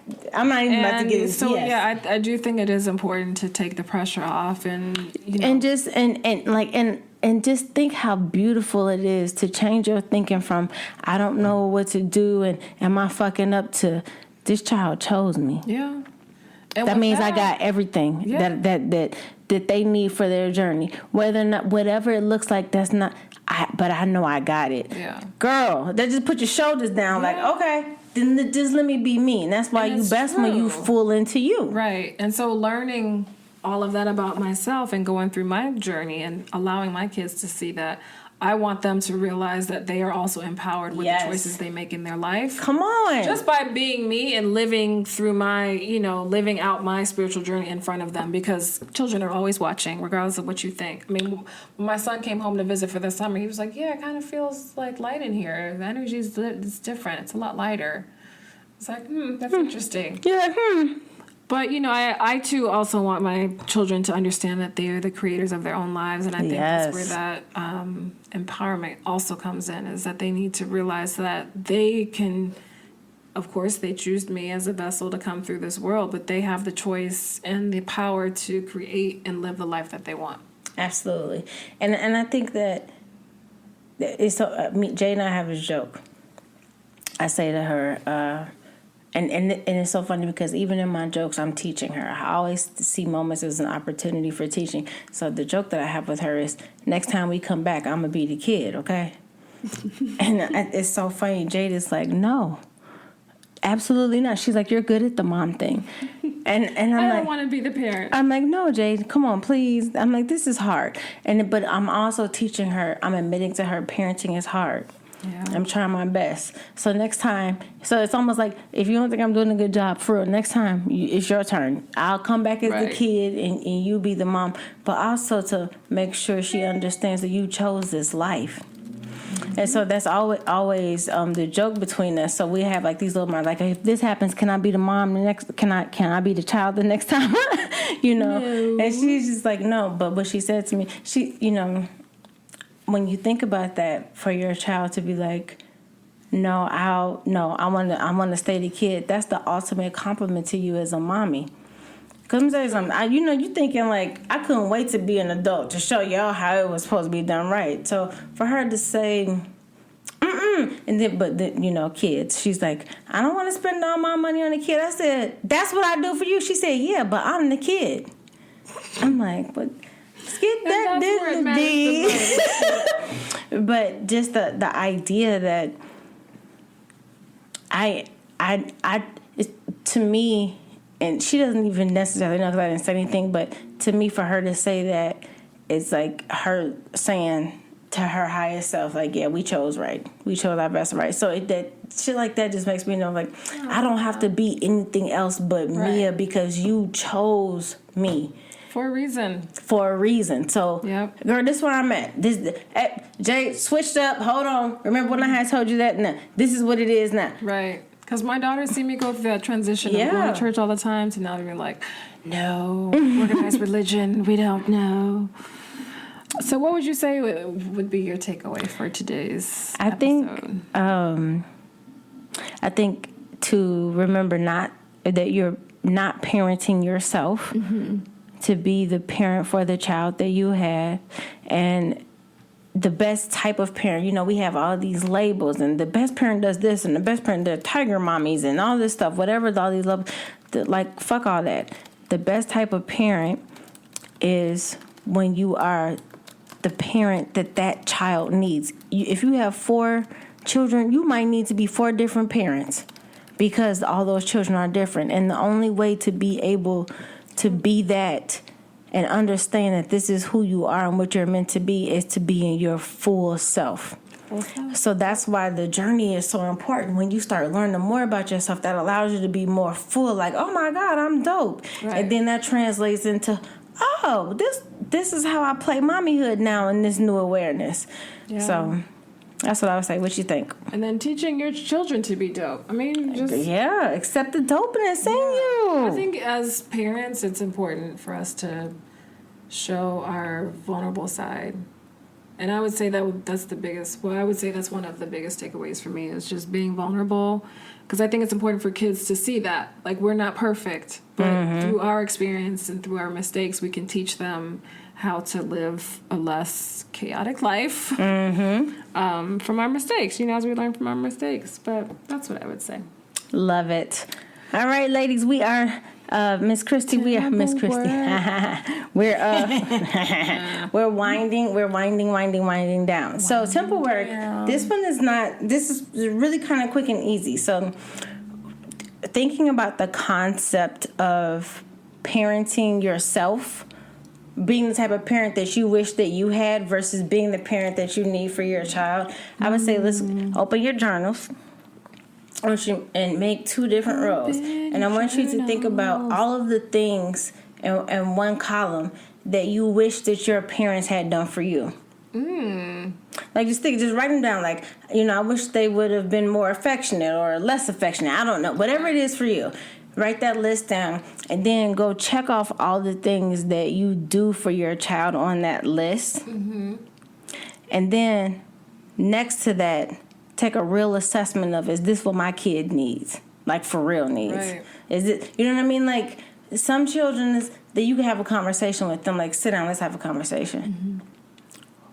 Explain to me why you thought that was okay. And that's the type of child you teach that way. Some kids, you're like, that's what we doing today. I got time today. Vaseline. Let me take my earrings Taking off your earrings, putting Vaseline on your face. So what we talking, but... And really take an assessment of, are you parenting you, or are you parenting your child? I think that's take away the shame and the guilt, y'all. Like, we literally are learning as we go along. Like, the stuff that we're talking about is stuff we just learned. Like, oh, we got to talk about this because this is the thing. It is a thing. And Chris, like Chrissy said, there's no instructions for this. We need to be so much more supportive of each other as parents, men and women. Like, stop playing with each other. This shit is not There are even instructions for toothbrush. Easy. I mean, it's like there are instructions for toothbrush. There are instructions for using toothpaste. How come we don't have instructions for raising a human? I mean, when you really think about it, it's difficult. So And you're gonna entrust me with this life. Okay. So that's your work for the week. What's the crystal of the week? Crystal of the week is fluorite. Crystal of the week. Oh, I love fluorite. So fluorite is associated with minerals such as quartz, calcite, and barite, and can be found in various colors. And various colors, I've seen fluorite blues, purples, greens, pinks, reds, yellows. I like that green one. I even have like a brownish pendulum one. Oh, really? But it lent its name to the property of fluorescence, and it's, the display of the vivid glowing colors under an ultraviolet light. You can actually see this when you use an ultraviolet light. But it has a Mohs hardness of 4. And so... That means it breaks easy. Yes. And you don't want to put it in water. And you don't want to put it in water. Okay. So spiritual properties of fluoride. So it can act as a psychic vacuum cleaner, clearing the atmosphere of confusion, cluttering thoughts, negativity, and any sort of astral hangers on who are making mischief in one's environment. So lower vibrational energies. So you just call fluoride a sucker? So it sucks up stuff. Wow, I wonder how fluoride feels about you. So it's also, the energy is also related to the sword energy and tarot cards. And so fluorite is the stone which is most clearly emanates the sword energy. That's, yeah. I didn't know that. Mm-hmm. And so it's perfect for people who need to make clear-headed choices. And that's one of the reasons why I chose this crystal, because it's great at decision making and parenting. A lot of times we don't always know the decisions we need to make. So, like, for instance, pink fluorite, it heals. It also works in the heart chakra, so anything pink or green is going to be great for the heart chakra. Blue fluorite is good for the throat chakra, so it ensures clear communication of one's ideas. And then multicolored fluorite, it's just good for overall energy cleansing and repair of the auric field. And you guys know how I meditate. I usually use the left hand. I meditate with the crystal in the left hand, which is the receiving hand. But again, whatever your intuition is calling you to do. Mia, have you worked with fluorite before? Yes, specifically green fluorite. Ooh, tell us about it. Tell us about that. I will say it was definitely a part of me going through some heart healing. Yeah. But green is first of all, it's one of my favorite colors, but it's also a healing color. Yep. Archangel Raphael. Green and pink. That's true. And it's heart chakra. Yep. Green is also, so it was very much, so I've definitely done some work with, I have some dope green fluorite pieces that I've done meditations with, literally laying it on my heart. Really? Yeah. So for me, fluorite is like a get all the muck out, healing. Mm-hmm. And like a rose quartz is like, okay, let's heal it up and just start loving. Yeah. So I like for me, green fluorite. I don't think I've worked with any other colors yet. I have like a greenish blue. I think it's like a ombre green bluish. Ooh, that sounds gorgeous. But I do like fluorite. But I will say that the affirmation for this episode. Oh yes, ma'am. I am full. Baby. Is she full though? Oh, you're full. I'm full. Yeah. Very full. Oh, I love that. All right, so we're going to go on to the message for the day. So, part of me actually already kind of said it, just in terms of understanding that you are a chosen being, and part of your purpose as a parent is understanding that you have been chosen to help guide and direct someone, a whole nother spiritual being on their path. And so in order to accept that you are chosen means that you have to accept how beautiful, special, dynamic, amazing that you are. Mm-hmm. The cosmic energy that lives within you, the divine energy that lives with you. Yes. So the message for all of us is to remember the soul love of self. Like, we can love ourselves in this time and in this space, which we definitely should, but this is about remembering the love that you have of your spiritual self. Mm-hmm. Because when you remember who you are and how much you love that spiritual self, and remember, just like your child chose you, you chose to be here at this time, you consented to this, and loving and understanding, like, damn, I chose this, and understanding that's for a reason. It helps to calm down some of that anxiety and pressure, because you're like, oh wait, I chose this. Mm-hmm. Like I wanted to do this. And so when you're doubting yourselves as parents, as a mom or a dad, am I doing enough? Especially when you're in situations where, like, if you're divorced or you have, kids here and kids there, like, understand that your being has purpose. Mm-hmm. So even in your mistakes as parents, right, there was a purpose in that. There was a purpose in that. Yep. And being accepting of the beautiful being that you are. Mm-hmm. And I said, that's all, y'all. And she meant what she said. And I meant what I said. I said what I meant, and I meant what I said. That was good. And I think it's important for men to hear that, too, because I think oftentimes they get forgotten. Yes, especially like when men, when families are broken apart, obviously most of the time, the children stay with the women. So they have... There's more of a, still the connection is still there. They're kind of like grieving together, and the dad's like, this outside person. And sometimes they can feel it's difficult for them to feel like, how do I find my way in this new family dynamic? And to be clear, I'm talking about the men who want to do that. No, I'm not talking about the fuckboy daddies. I'm talking about grown ass men. Yes, the men who want to be a part of people do split apart, and it doesn't always mean that the man is bad or the woman is bad. Like, you have two good people who just aren't good for each other.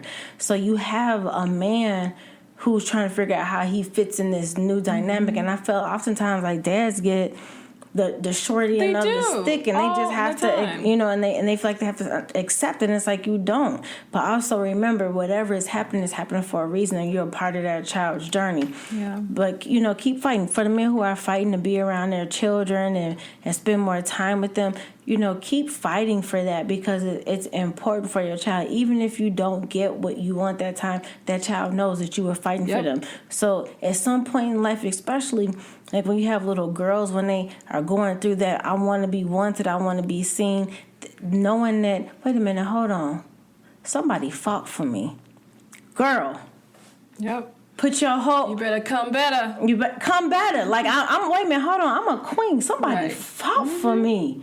Okay. Ooh, I got chills. Mm-hmm. All right, Joan. Yes, that was a word. That was definitely a word. So you guys, we're at the end. How did we do, Christy? How long are we?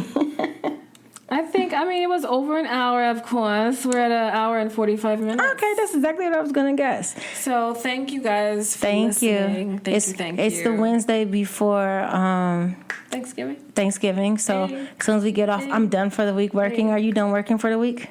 Yeah, I'm done working for the week. So I'm so excited. So I'm so excited. I'm going to cook. I'm actually, Jade, the deal is this year because we're not going to my parents. So Jade is cooking and I'm sous chefing. I haven't even gone to the store yet.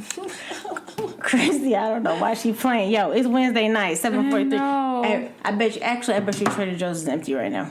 Like when you leave it, just run it through real fast. Okay. Maybe I should. So thank you guys. We are so appreciative. We were just saying, and we always say this. I just said to Christy, I'm done for the week. This is my last work type thing. I said, but this isn't actually work. This is we look forward to these times and sharing and speaking with you all. We love the feedback. Mm-hmm. Share us with your friends. If you have questions, something you guys want us to talk about, we pissed you off, let us know. Let's talk about it. You guys, this is an open dialogue. We are not dialogue. Like I said, we say at the beginning, we're your spiritual girlfriends. We're here for conversation. This isn't judgment or, we want to grow with everybody. So, Christy, what are we talking about next week? Ooh, so next week, okay. So is it confirmed now? Yeah, it's confirmed. Okay. I got the confirmation from All right, Tiff. so it is confirmed. So next week we are going to interview the magical duo of Spirit Mamas. You can find them on Instagram at spirit.mamas. And the two magical divas. Come on, mamas. Tiffany and Victoria. Talking to them. They are some of our spiritual girlfriends. They're located in Atlanta. Yes. So we're going to talk to them about their journey, and we're going as in Two Queens fashion. We're going to keep it interesting. As always. And you all know that if you want to ask us questions, you can always get a hold of us via DM on Instagram. You guys have been doing that. You can also email us at info@twoqueensandcrystalthings.com. So until then, oh wait, and you guys, we're going to by the end of maybe next episode we will be announcing a few things that we're going to be doing, including the timing and all of this manifestation workshop. We're going to do some guided meditations. We got a lot of things coming, and we appreciate all of the things you guys have been pushing and asking us to do because you guys are like spiritual validation. Keep going. So we appreciate you. We do. So as always, come on. Peace. I feel like we're missing something. Really? Love? No. Love. And soul. Thank you, guys. Until next time. Bye-bye, guys. Love y'all.